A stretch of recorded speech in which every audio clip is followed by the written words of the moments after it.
Hi friends, 69,000 शिक्षक भर्ती में एक बार फिर से आपका स्वागत है। और अभिमान एकेडमी के प्लेटफॉर्म से आपको सबसे सटीक और सही इन्फॉर्मेशन दी जाती है। सबसे पहले तो इस बात को लेकर विवाद है कि 31,661 पदों पर जो लिस्ट आई है, अभ्यर्थी परेशान क्यों हैं। परेशान ये है कि जैसे कि फ़तेहपुर में मान लीजिए सीट है 1100, अब लिस्ट लगी 173 की। मतलब जो अनुपात है कि अभ्यर्थी पता नहीं लगा पा रहे कि जिलेवार लिस्ट लगी है राज्यवार। तो पहले तो मैं उनको बता दूं कि लिस्ट जो लगी है वो राज्य को ध्यान में रखते हुए जिलेवार बनी है। अब इसका मतलब क्या है? इसका मतलब ये है कि उन्हें ये देखना था कि उन्होंने ये नहीं देखा कि किस ज़िले में जो ओबीसी एससी या जो जनरल कैटेगरी की सीट है वो कितनी है, ये नहीं देखा गया। ये देखा गया कि पूरी जो लिस्ट है उस लिस्ट में जो आरक्षण का, क्योंकि आरक्षण को लेकर हर बात विवाद रहता है, तो ये देखा गया है कि आरक्षण को लेकर कोई विवाद ना हो। उस विवाद से बचने के लिए ही सरकार ने काम किया है कि सरकार ने आरक्षण को ध्यान में रखते हुए लिस्ट बनाई है। मतलब वहाँ जो OBC SC general pH category सभी का जो अनुपात है उसमें उसको ध्यान में रखते हुए लिस्ट बनाई है। अब जो लिस्ट बनाई है इसमें सबसे इम्पोर्टेंट बात यही है कि और अब जो है ये विवाद जन्म ले लिया है कि जो लिस्ट है उसका आधार क्या है, मतलब लिस्ट को किस आधार पर बनाया गया है। तो सभी आरक्षण को ध्यान में रखते हुए लिस्ट लगाई गई। अब ये है किसका नुकसान हुआ, किसको फ़ायदा। जो हायर मेरिट कैंडिडेट थे वही चयन सूची है, कोई बदलाव नहीं होने वाला है। इतना फ़र्क है यदि कोर्ट का ऑर्डर आता है तो ये अभ्यर्थी जिनकी लिस्ट लगी है ये तो सुरक्षित हो ही गए। क्यों? क्योंकि सरकार ने जो टाइमिंग है वो बहुत बड़ी बेहतरीन चुनी है। आपको पता होगा 19 तारीख से कोर्ट बंद होने वाली है, छुट्टी पड़ने वाली है, और उतने बीच में कोर्ट में कोई काम चलेगा नहीं। तो लगभग 24, 25, 26 तारीख तक ये बंद रहने वाला है कोर्ट। उधर 16 तारीख को सरकार वो दे देगी। इसके बीच में इतना हो सकता है कि कुछ होना था तो वो होना था आपका 12 तारीख को जो डेट लगी थी कॉमन नंबर वाले को लेकर, और उसके साथ अन्य चीज़ भी टैग थी, कुछ हुआ नहीं। तो अब जो है मामला संशय में है कि होगा क्या। सरकार कह रही है 14-15 तारीख में काउंसलिंग कराएंगे और 16 तारीख को जो है नियुक्ति पत्र दे देंगे। और मुझे लगता नहीं है इस बार सरकार चूकेगी बिल्कुल कोर्ट, क्योंकि कोर्ट खुलेगी नहीं, उससे पहले कोई विवाद होगा नहीं। और तो सरकार 14-15 में काउंसलिंग कराएगी और 16 को नियुक्ति पत्र। नुकसान किसको हुआ? नुकसान उन छात्रों को हुआ जिनका पहले लिस्ट में नाम था और अब नहीं है। क्यों? क्योंकि यदि कोई ऊंच नीच हुई तो वो तो अपनी नौकरी से गई। क्योंकि सुप्रीम कोर्ट ने जो लाइन यूज करी है 31,661 के लिए, वो लाइन यूज करी है शिक्षा मित्रों के पदों को छोड़कर। तो ये जो लाइन है इससे एक अर्थ ये निकलता है क्या बची हुई सीट सारी शिक्षा मित्रों की है। तो ये विवाद, ये लाइन जो है परेशान कर रही है छात्रों को कि जो बची हुई लिस्ट है उसमें क्या शिक्षा मित्र होंगे। ऐसा बिल्कुल भी नहीं है, वैसे तो बता दूं मैं, लेकिन ये लाइन जो है कि शिक्षा मित्रों के पदों को छोड़कर ये गलत यूज करी गई है। इसी को लेकर सारी प्रॉब्लम है इस लाइन को लेकर ही कि क्योंकि जिनके नंबर नहीं आए या पहले तो 67,867 लिस्ट जो लगी थी उस लिस्ट में 0.1 0.2 से रह रहे थे। अब वो बच्चे 0.1 0.2 से रह गए जो चयन सूची के अंदर थे, क्योंकि ये चयन सूची में से भी चयन सूची बनाकर लगाई गई है। तो और उत्तर प्रदेश को आपको बताइए, बड़े बड़े राज्यों में छोटी छोटी बात यहाँ होती रहती हैं। तो यहाँ उत्तर प्रदेश की जनसंख्या, उत्तर प्रदेश में जो अभ्यर्थी सीट खाली पड़ी हुई थी उसके सापेक्ष जिलों का जो आवंटन हुआ है वो बहुत कम हुआ है। मतलब कहीं 500 सीट है सपोज़ करिए, तो 500 सीटों में से कहीं कहीं 400 सीटें भर दी हैं, और कहीं कहीं 1200 सीट है, 1200 में से केवल 150 बच्चों का सिलेक्शन हुआ है। मतलब बाकी सीटें उस ज़िले की खाली हैं। अब ये कौन सी विधि अपनाई गई है ये नहीं पता लग रहा छात्रों को। इसकी वजह से छात्र जो है परेशान है। जैसे कि सपोज़ करिए आप कि मान लीजिए कुशीनगर है या आपका कोई कोई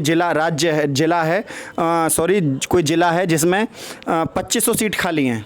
तो 2500 में से नॉर्मली अगर हम अनुपात देखें तो 2500 में से कम भी 1100, 1200 या 1300 सीटें भरी जानी चाहिए थी।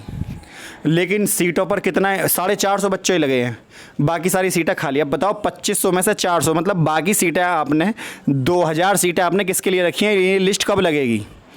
तो कुछ राज्यों पे तो बहुत ज़्यादा मेहरबानी हुई, कुछ ज़िलों पर कुछ ज़्यादा मेहरबानी हुई और कुछ ज़िलों पर सिलेक्शन बहुत कम हुए हैं। तो अभ्यर्थी जहां अपनी मेरिट में लिस्ट लगा कर बैठे थे, हुआ क्या कि सरकार ने ऊपर से मेरिट बनाई है। और जब आपको पता है जब कोई मेरिट ऊपर से बनती है तो जो टॉपर्स होते हैं, सरकार ने साथ में लिस्ट बनाते में ये भी ध्यान दिया है कि जो आरक्षण है उसको भी नुकसान ना हो। आरक्षण का नुकसान मतलब कैसे, ओबीसी एससी को मतलब कोई रिजर्वेशन को लेकर कोई प्रॉब्लम ना हो। तो सरकार ने पूरा एमआरसी रूल लगाते हुए ऊपर से बच्चों को उठा लिया। खुद उन रूलों को लेकर कोर्ट केस चल रहे हैं कि वो रूल सही लगे हैं गलत लगे हैं, तो उसके सापेक्ष जो है सरकार ने लिस्ट लगाई।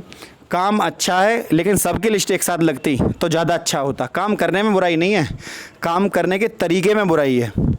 और जो सीटें थीं 68,500 की बची हुई 27,000 सीटें, उसके ऊपर सरकार जो है अभी कोई कान नहीं हिला रही है।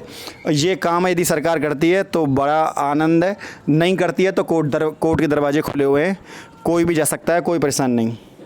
अब बस इंतज़ार इस बात का है कि लिस्ट कब लगेगी और जो बाकी बचे हुए छात्रों की लिस्ट कब लगेगी और इनकी काउंसलिंग में क्या हो रहा है। क्योंकि जिन छात्रों को का नंबर आया उनको हार्दिक शुभकामनाएं, हार्दिक मतलब पूरी तरीके से फुल सपोर्ट में हम भी उनके, क्योंकि वो हमारे एंटीक नहीं हैं। जिनका नंबर आया है वो भी अभ्यर्थी हैं, उन्होंने भी मेहनत करी है, उनको नौकरी मिलनी चाहिए थी, अच्छी बात है। लेकिन अब हम उनके साथ हैं जिनको नहीं मिली, क्योंकि हमारा काम है अभ्यर्थियों की बात को सरकार तक पहुंचाना और नौकरी जब तक नियुक्ति पत्र ना मिल जाए मुहिम को जारी रखना। अब मुहिम उनके लिए चलेगी जिनका नंबर नहीं आया है। तो थोड़ा धैर्य बना कर रखें और धैर्य ना खोएं, संयम बना के रखें। क्यों? क्योंकि आपकी ही लिस्ट में से लिस्ट बनी है, अलग से कोई बच्चा जो पहले चयन सूची बन गई थी उसमें से उससे बाहर नहीं है कोई भी बच्चा, सब उस लिस्ट के अंदर के ही बच्चे हैं।